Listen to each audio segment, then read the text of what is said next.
Well, I thought for the second half of the morning we go straight on to see how we teach language, because and I could use the first colour box as the example. We just have a certain difficulty in learning language, because when we speak in full sentences and so on. So we must, when we give the lesson on the naming, again we must simplify language and use as few words as possible. That applies to all lessons.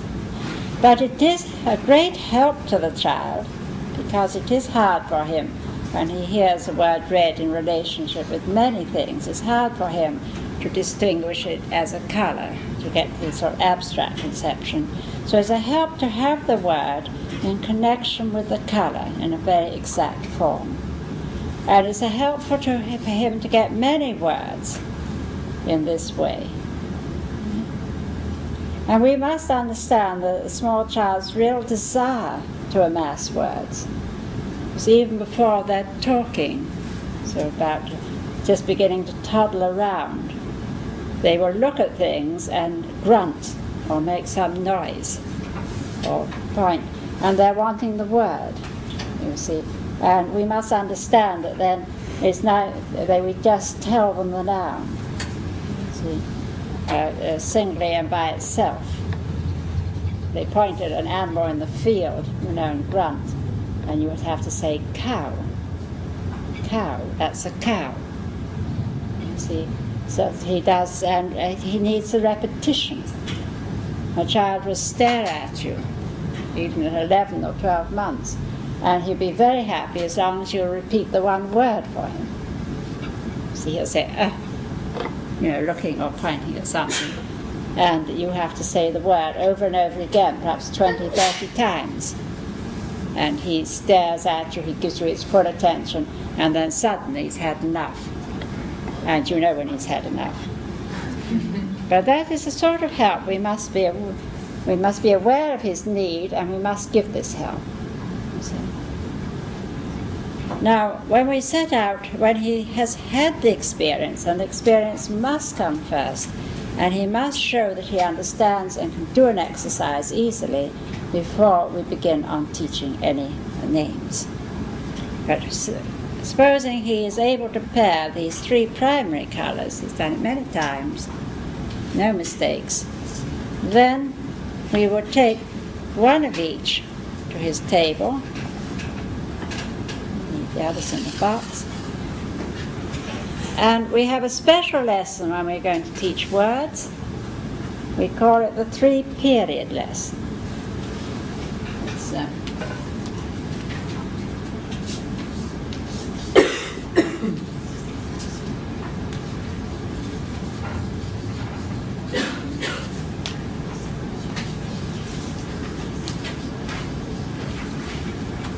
Because there are 3 definite stages to the lesson.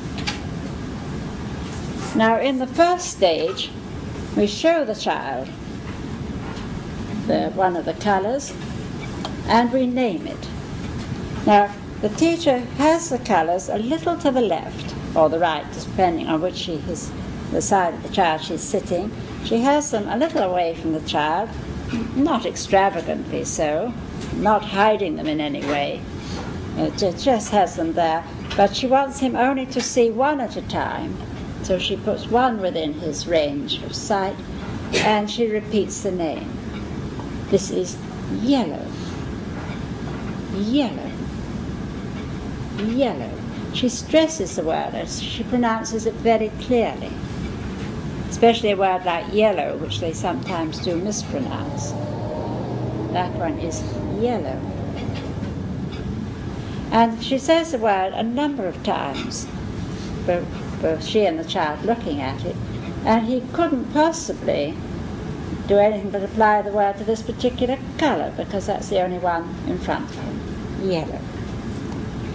When she has said the word yellow often enough for the child she's teaching, then she goes to the next colour. But notice she has not asked the child to say the word.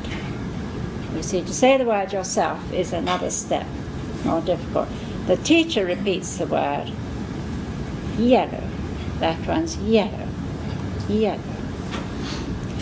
Naturally, many children imitate you, and if the child was to begin saying yellow as well, then you wouldn't stop him, but you don't ask him to.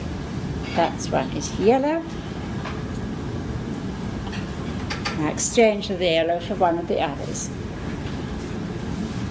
Blue, blue. That one's blue. That's blue. Again, repeat it as many times as you think is necessary for the child you're teaching. That's blue. Saying it very clearly, very distinctly. I change that for another. Red, red, red. That one's red. That one's red. That's red.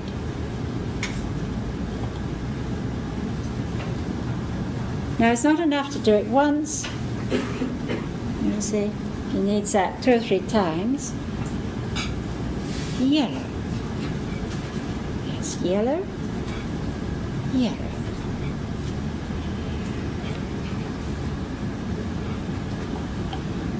Red. That's red. Red. And so you would repeat that in that way.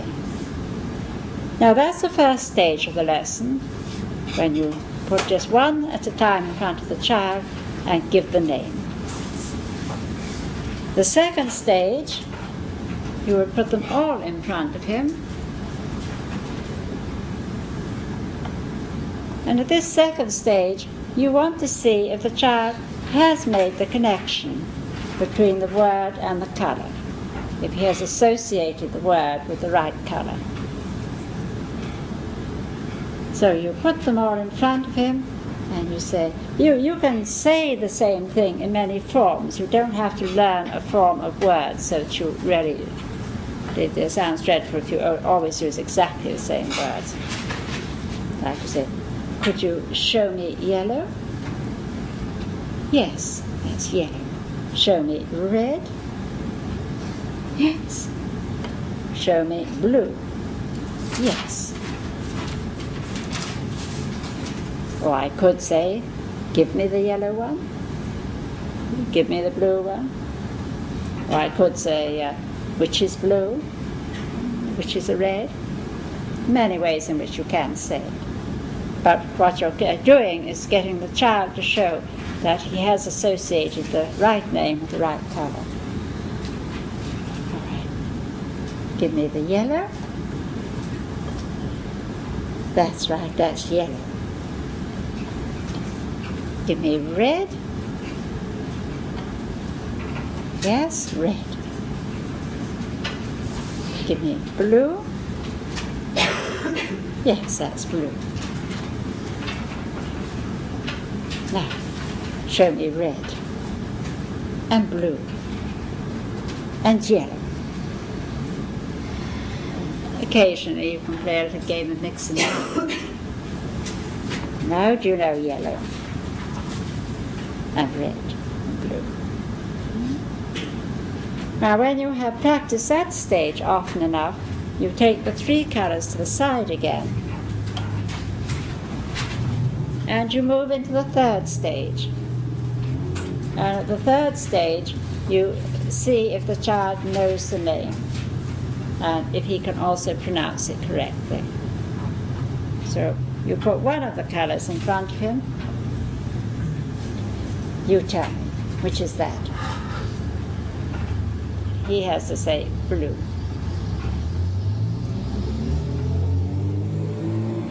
And this one, which is it? And he has to say yellow.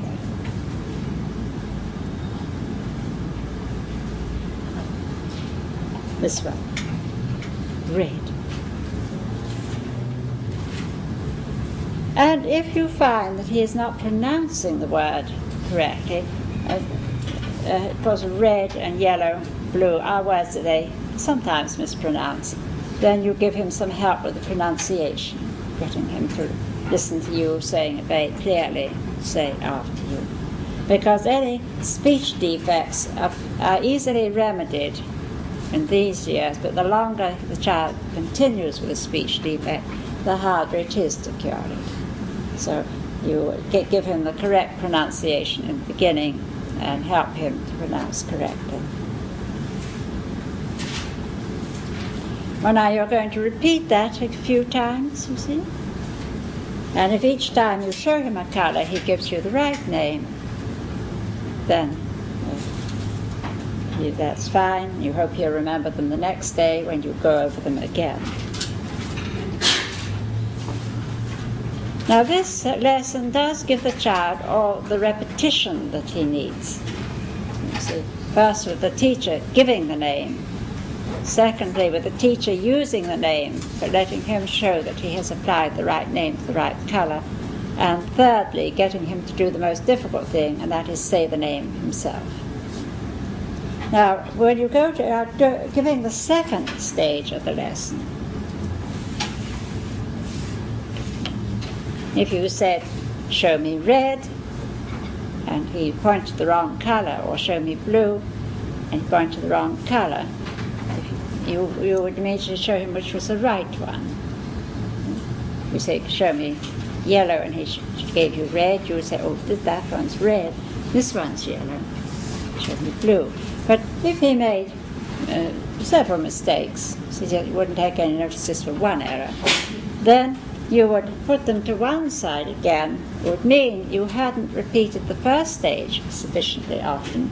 So you put them to one side and you would repeat the first stage again. See, so that he heard the word in connection with the color more often. And then if at the third stage, when you say, which color is this, he makes many mistakes, you wouldn't just for one mistake, then you would go right back to the second stage, you see, so that you gave him more practice in hearing the name associated with the color. Of course, these words, red, yellow, blue, are words that he must have heard many times in the environment. It would be a very impoverished environment if he hadn't. So it's just making sure he associates those names with the correct color. You can give the names of this box as soon as he's playing them easily. You can give it before he's completed the second box, of course. And then as he goes on to pairing with the second box, when he can pair without difficulty, then you can teach the names of those colors. So you repeat him the names as he is ready for them. But first he has to show that he identifies the colors by pairing them. You do let him, he must have the experience first, you see. Have the experience first, you know the colors, then it's easy to learn the names. Now, is there anything you wanted to ask about that technique? It's a technique we only use when we're teaching language. And we use it whenever we're teaching new words. We do make a point of introducing words as fast as we can to the children. Up to 2.5, they're perfecting the structure of language, the grammar, the syntax, and amassing a certain number of words. And now syntax should be complete, grammar should be correct. And from then on, they simply amass words at a fantastic rate. Never again can the human amass words at that rate. See? And so this is a time when we really have to feed them words. So when we talk to children, we must use a very, very rich vocabulary. We must never say, I have to simplify for the children, that I have to use a very simple speech for the children. When you're giving a lesson, then you either simplify using as few words as possible or no words at all, depending on the lesson. But otherwise, in conversation with a child, in talking to him in the playground, or when he's putting his hat and coat on, or all these other times of the day, or when you're playing games with them, or telling them a story of any sort, then you must consciously use different words and add many more adjectives, more adverbs. In fact, every day you ought to add a dozen or so words to their vocabulary. Right? So they will pick them up through hearing you use them. So don't be afraid of using long words, so on, because the child will just absorb whatever there is in his environment. But we do have to become very aware of this facility in taking language that the young child has, his power to assimilate language. And we must make use of these first 5 years. Well, with any of the materials that we give the children, we can give them words so that they are able to absorb them in a more exact way.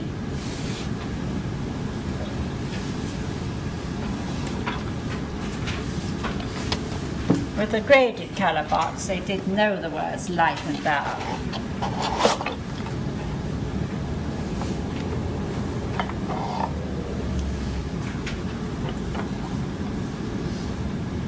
But we could take 3 from one end of the range, no matter which range. If I took these 3, you see, and I would show the child this one and say, this one is pale, this one is paler, and this one is the palest. Pale, paler, palest. So he understood the superlatives, comparative and the superlative of adjectives. If I took the 3 from the other end,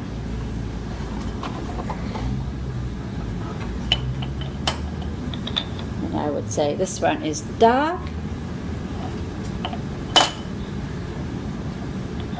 this one is darker,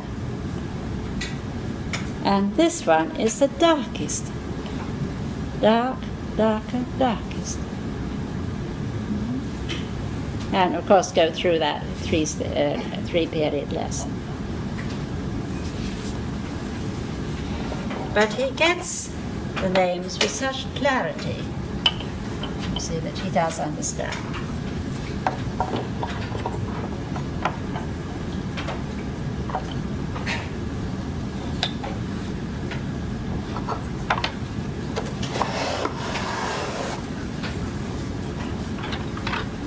Now, we've had the cylinders, pink tile, the broad stair, the long rods. So let's look at those and see what we could teach. We took this block and took out the 2 extremes.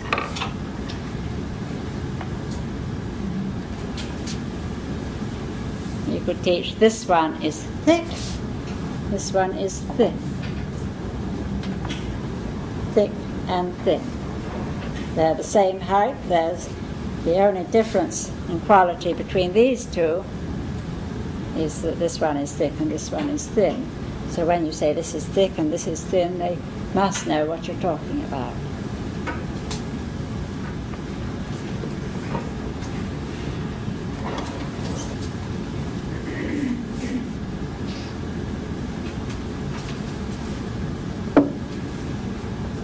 This block, see, this one is tall, this one is short. Tall, short. And the only difference in quality between those 2 is that one is tall and one is short. They're the same color, they're the same thickness. See, so the quality that you're talking about is obvious. You don't have to explain anything.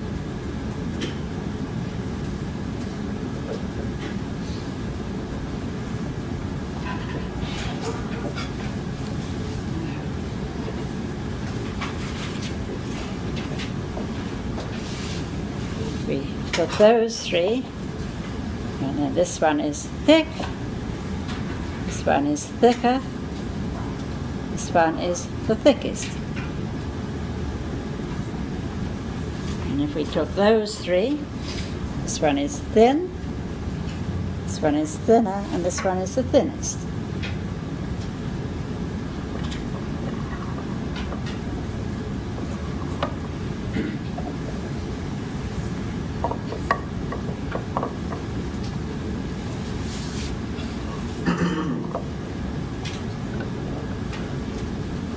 What am I going to teach with these three? Yes, and with the opposite three? Yes. They love these superlatives, you know, and you don't have to teach every child all of them because the children go around, you know, teaching each other. Now with this block, again, you can take out the two end ones and you can put your finger in the hole. This one is shallow and this one is deep. Okay, now putting your finger from the top downwards, so this is shallow, this hole is deep. And three of their favourite words is shallow, shallower, shallowest. For some reason, you know, the word's a bit strange, they adore it. Deep, deeper, deepest.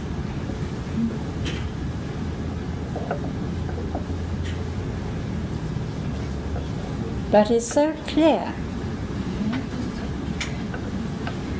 It's not like Sesame Street when they are rushing up and down and introducing a dozen other concepts at the same time.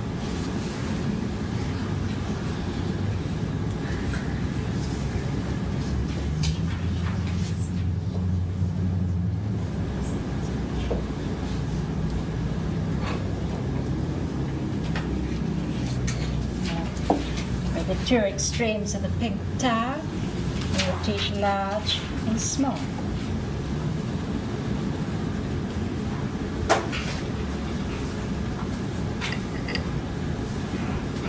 And with the two extremes of the broad stair, we will teach thick and thin.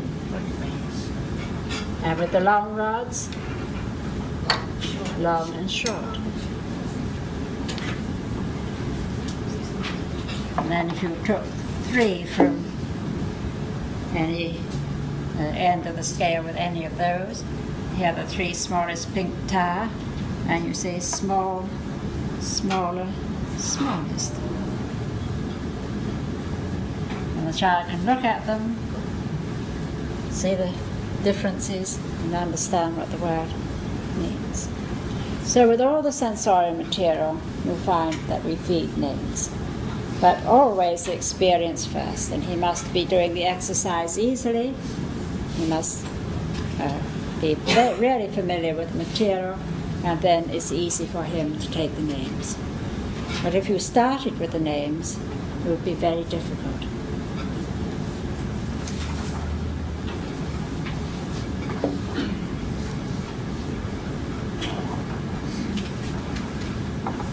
And we make use of this period for teaching the names that he is going to need in most other special subjects later on.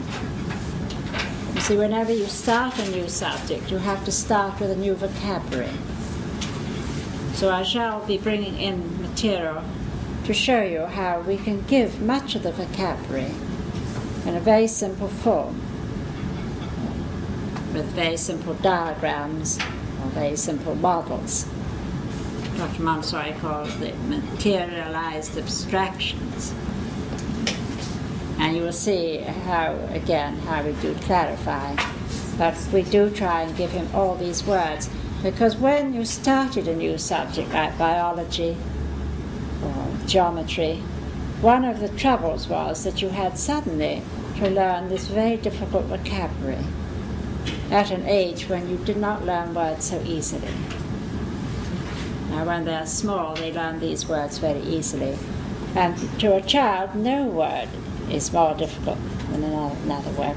We have inhibitions because we had to learn certain names at a time. If we didn't learn words easily, we still think that they're difficult. You see. But to a child, it's no more difficult to say a right-angled isosceles triangle than it is to say staircase or elevator.